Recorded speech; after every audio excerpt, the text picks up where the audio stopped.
Hello. I hope everyone had a great Thanksgiving. When you're watching this, it will probably be summertime, at least, because I'm not releasing them for a while. Yeah, so this is like video 12 or 13, I don't know. I lost count. Doesn't really matter. The update is, it is November 29th. So it's been a month of this crap. I'm feeling all right. I had a good Thanksgiving. It was good.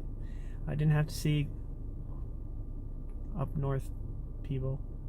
It's like the first Thanksgiving in a long time. Didn't have to do that. Kids are doing well. Brother's doing better in school. Keeping in touch with my attorney. Doing everything I'm supposed to. Attorney sent me information today that my wife, ex-wife, ex-partner, whatever the hell you want to call her, the person I don't want to talk about really, because I don't even want to see her. Basically,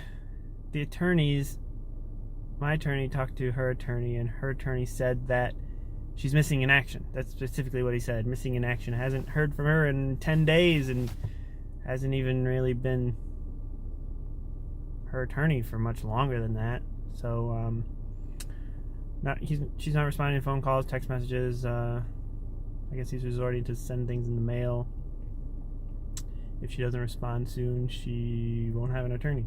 I don't know if this is like a tactic to delay things, make things take longer, but it's not really going to work because certain documents have to be filed within a certain amount of time, like the response to the divorce, and pretty sure she's not doing that.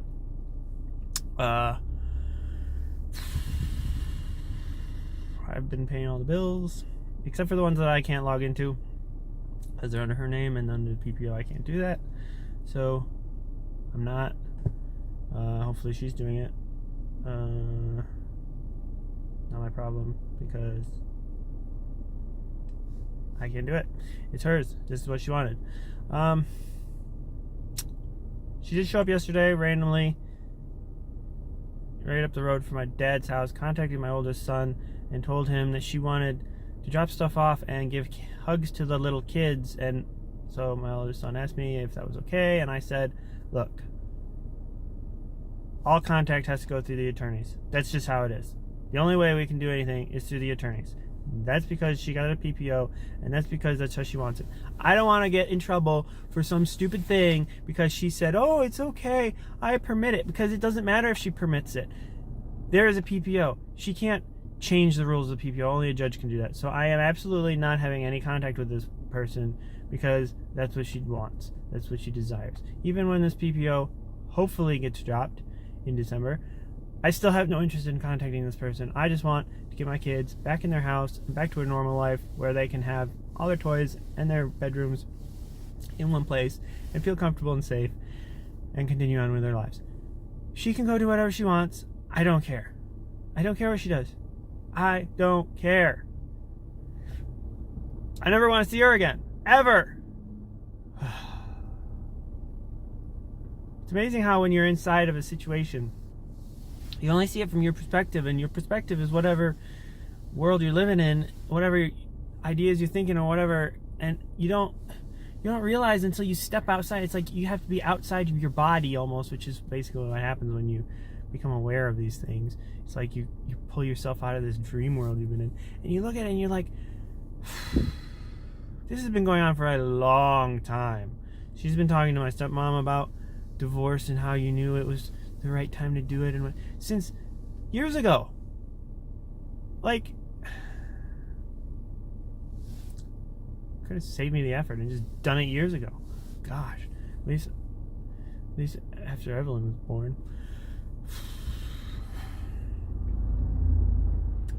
But I mean, it's obviously a premeditated plan. She's already filed for child support, even though she's not supporting any children. She's not even paying any bills other than her own bills that she's incurring on her own, like a new cell phone and her new credit card and whatever the hell else she's doing, which I don't give a crap. That's her problem. It'll all catch up to her. That's one of the forms she has to fill out, is this financial form about all this information. And they give you 28 days to do it. I filled it out weeks ago. I'm pretty sure if it's not due now, it's probably due like very soon, like next week. And no one else can fill it out but her. I mean, nobody else knows the information except her. I mean, I know most of it because I handled all the bills all the time. But see, that's the thing in these codependent relationships. I'm thinking about it. I'm thinking, man, thinking about being the giver versus the taker. You think the giver, being the person who has the resources and who keeps giving, would be the one in control, because you could be like, oh, I'm not going to give you this and I'm going to have control of it. But see, that's not how these codependent relationships works. It's because the giver just keeps on giving and giving and giving. It's like there were seriously times when there were things I didn't want to do, or I knew we really couldn't do, but she wanted it so bad that it was like, okay, I will figure out how to do it. Okay, we will go into more debt. Okay, I'll just say okay even though I want to say no, because I could never say no. So even though as the giver, I feel like it seems natural that it would seem like the giver is the one in control because you're the one giving, and if you stop giving, the other person loses out. But the thing is the giver isn't giving in a malicious way of trying to be controlling. They're doing it because the giver is getting back in return the feeling of completion or acceptance and being liked or just pure happiness from being able to give something to another person to make them happy, a person you care about. It's the taker who is constantly taking a little bit more, taking a little bit more. And that's what's been going on. But it wasn't so bad for most of the relationship. I mean, we were married for 15 years. Positive relationship, it wasn't like this. But recently, it was, oh, I'm doing surgery. I need you to help with this. And then when the surgery was done, I was still helping with those things. She didn't take them back over. And then another surgery, and I was doing more, and still doing more and more and more and more and more and more and more and more and more. And then the deceptions and the lies came in when she was using things against me. Like I was talking and I said, I've always wanted to grow my hair long. I don't want to end up being like my grandfather and being an old bald man and thinking back in the past and being like, oh, I wish I had grown my hair long. I always wanted to do that. It's something I had a conversation with her about. And I said in those specific words what I just said. That exactly that. I didn't want to have regrets when I'm older from not doing something when I was younger when I could do it. And then physically not being able to do it anymore. She took that exact thing, knowing that that's the way I was thinking and the feeling, and took that and used it against me, saying, oh, I'm bisexual. I don't want to get old and have never experienced the touch of a woman. But it wasn't anything about being bisexual. It wasn't anything about getting old and feeling like you can't do something or you're stuck in it. It was quite simply a plan designed to say, hey, if he lets me go and have dates with women, and I secretly just have dates with men and pretend they're women, I can just do this indefinitely for as long as I want until I'm comfortable with just leaving him. Or I'll just stay and keep taking and taking and taking and taking as long as he can keep giving it. I swear, though, this year with the misdiagnosis of bipolar, which I went to a psychiatrist, and he said I have social and generalized anxiety, and he gave me some Zoloft for it, and he agrees that I do not have bipolar. I do not fit the categories in any way, shape, or form. This year, being on these bipolar meds has really been kicking my ass, because those things are, they're strong and they change the way your brain works. They make you into a zombie and they do all kinds of stuff. And when you're not really bipolar and you're taking this shit, it's not good. It messes you up. So I was quite honestly at the end of my rope, trying everything I could do to just function and keep my life together. And I wouldn't have had much more to give. I think that's why things have actually come to a head in this, because I couldn't give anymore because of this misdiagnosis. If this misdiagnosis hadn't happened, I probably would have never figured this out. Probably would have kept being used forever while she keeps telling her family all these lies about how horrible I am, so she can be the victim with them, and then telling her boyfriends how I'm so great because I'm allowing this. It's like, get your freaking story straight with someone. And why don't any of these people wake up to the fact that, oh, look, he's the one who filed divorce. I guess he wasn't okay with it. I guess he wasn't so bad and controlling since he's the one filing for divorce. When someone is super crazy controlling, they don't let people go out and have fun and have phones and have access to resources, and they isolate and they make it so that you're stuck and you can't do anything. They don't give you cars and credit cards and cell phones and access to everything, and they sure as hell don't go and file divorce. What they do is they say, oh, I'll be better, I'll improve, take me back, and then they continue the control. Someone who's crazy in control doesn't just say, fuck this, man, I'm divorcing you, and then just do it. It took me from this blow up to divorcing her, filling out the paperwork and getting an attorney, 3 days. It's been a month. She's yet to do anything. She keeps telling the kids, oh, I'll see you soon. Everything will get resolved soon. When? It could have been resolved 3 weeks ago. You could have signed a child custody agreement 3 weeks ago. And then you'd have custody. And I'd have custody. Equally. Back and forth. When is this going to happen? Ever? Ever? God. I just hope when this child custody thing happens that I don't have to see her. I don't want to see her. I feel like I'm going to just throw up if I see her. Knowing the things that I've read, knowing the things that she's done, knowing the things she's put on her face and in her mouth, I just want to freaking puke thinking about seeing her. Ugh.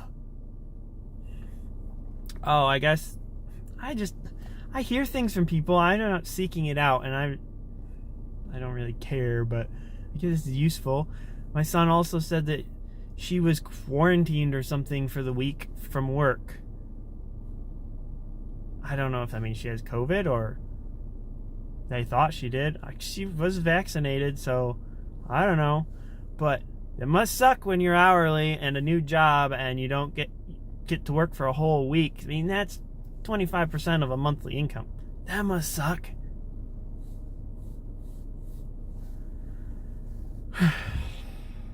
But she filed for child support, so she thinks she's going to get all that money from me because I'm just rolling in the dough. Yeah, rolling in it. Just absolutely rolling in it. Sometimes I feel like I'm rolling in shards of glass, not dough. I wish I was rolling in dough. Fuck, if I was rolling in dough, I'd just say, here, take a bunch of money and leave me alone. That's what I would do. It'd be worth it. Not just, freaking hell. She's the one probably hiding money. She's the one who took the kids' money out of their CDs that were being saved up until they were 18. All the money I've taken is money from our account, and I used it to pay bills like I'm supposed to, like was originally planned and agreed to. I've spent a little bit here and there on myself and a whole bunch on the kids. Nothing out of the ordinary. That's the thing. Nothing out of the ordinary. I can't wait till I can get my hair dyed again. That's freaking awesome.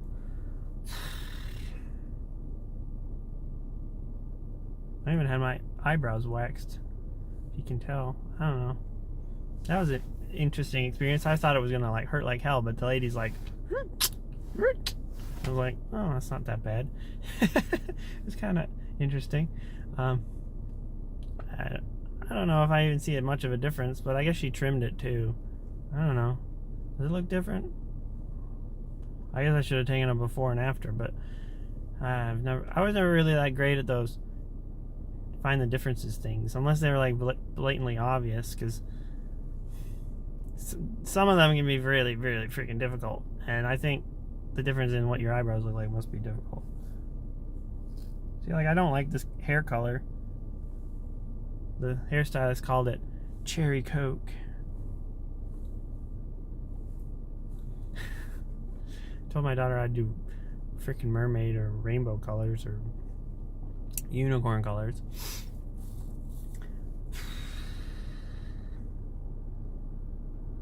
I'm just excited. I can't wait to be single on my own, living in my house where I can just have things the way I want it.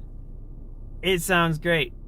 I want to go out and just meet some people, get some friends, and not feel tied down. It's like there were so many times I wanted to go meet people or do things, but I felt like, because in our relationship it was like an unwritten rule that we always had to go everywhere together all the time, except for like during COVID, because stores were like, only one person can come into the store and do grocery shopping. So I ended up being the one doing grocery shopping all the time and stuff.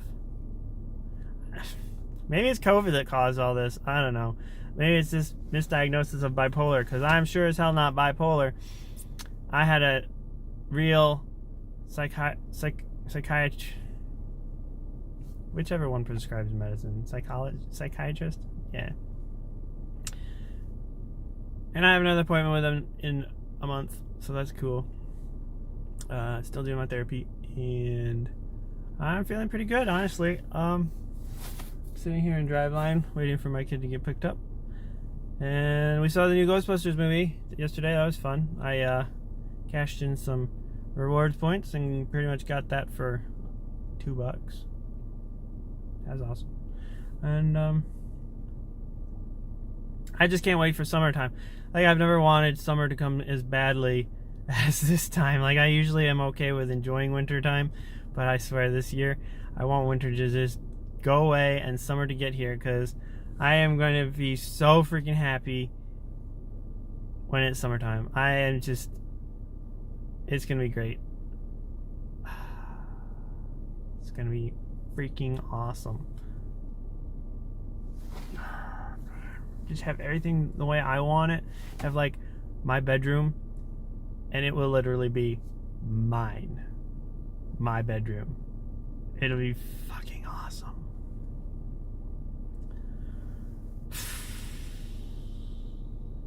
Kind of hoping I get a new house, like get rid of this dumpy house I have that it's always been good enough, and I've always just dealt with it because it's a good house to have kids in. If they ruin it, paint on it, draw on it, burn it down, whatever. But it'd be nice to get a new, nicer house, like one of these houses here by the schools. There's some nice ones, and they're not that expensive. Because I mean, when this is all said and done, my main goals are take care of the kids and maintain an excellent credit score, or even improve my credit score, or just by smart choices. And if I get out of this with the credit score I have now or better, I'm not going to have any issues. I'm going to be able to easily get a house and whatever I need very easily. I'll have less debt. Things will be great. Yeah. I did my student loan application for the IBR. I'd have to do that every year, and I did that. And they extended the child credit thing for another year, so I'm thinking up until the divorce, I'll just put all that on the credit cards, reduce the debt load, and then I think we'll probably just split it from that point on, depending on child custody, which hopefully I get at least 50%. I'm hoping for more like 70%, honestly. If I have to go 100%, I will do it. I'll do whatever. I'm just going to have to find a babysitter, because I'm going to need a break. It's been months now where, yeah, I've had maybe an hour or two here and there. Okay, little time in Driveline or whatever. But man, I would really like to just be able to go out, do things for myself, meet some people, and not even to date, just to hang out with, to get some friends, or even just people to talk to for the one day. I don't know, work on my social skills. But hopefully now that the anxiety thing is being resolved with the Zoloft and the Buspirone, Because I guess you're not supposed to take Boost Prone on its own. You're supposed to take it with something else. Hopefully this anxiety thing that he's prescribing, I'm picking that up today when I get out of here. The anxiety will be improved, and you know, I think my anxiety was improved just from not being manipulated constantly and being under so much stress from the person I thought cared about me. I'm not a horrible person. I've just been taken